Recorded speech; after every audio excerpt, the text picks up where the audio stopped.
Hey, y'all, and welcome back to Talkin' Autism. I'm Mandy Connor, and today's episode is titled, Because I Know Best, I'm Her Mom. But guess what? I was wrong. This is one of those moments where I had to eat my own words. Caitlin, my daughter who has autism and is nonverbal, has been riding the school bus since she was 3 years old. And she loved it. The bus was part of her routine, part of her joy going to school. But by the time she hit 4th grade, it was about 10 years old, things started to change. After years of easy bus rides, suddenly bus trips weren't so smooth anymore.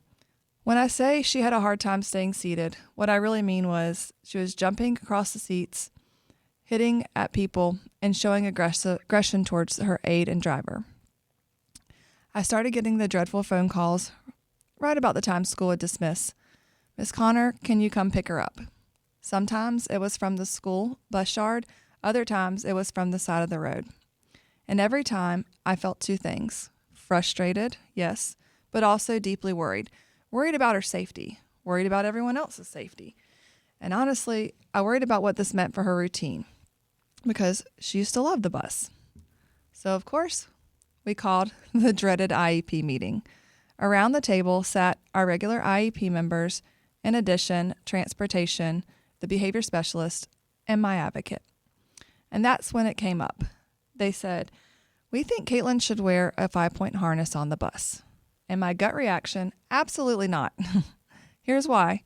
Every single day, we safely buckled Caitlin into our car with no issues.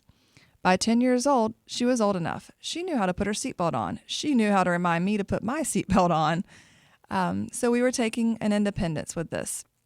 And I just knew, or at least I thought I knew, the harness would be a trigger for her behaviors. That it would restrict her, that she would feel restricted, and she would never tolerate it. And it would make the situation worse. So I dug my heels in. I said, fine, you want her to wear a harness?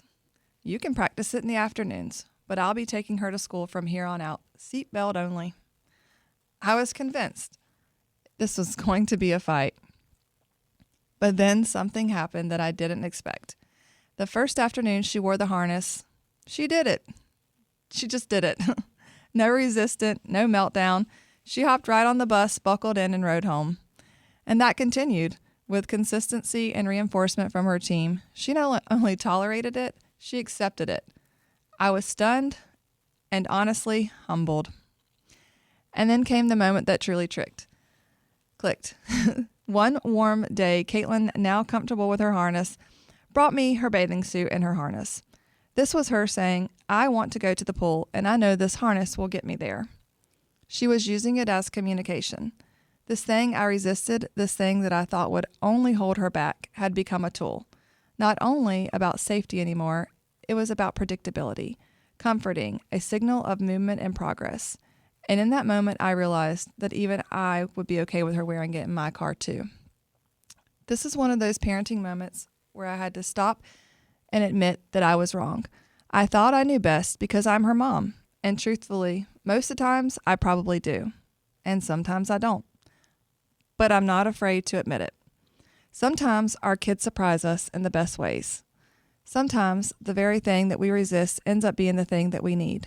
And sometimes letting go of what we think we know opens up for what they are ready to show us. Looking back, this experience changed how I approach recommendations.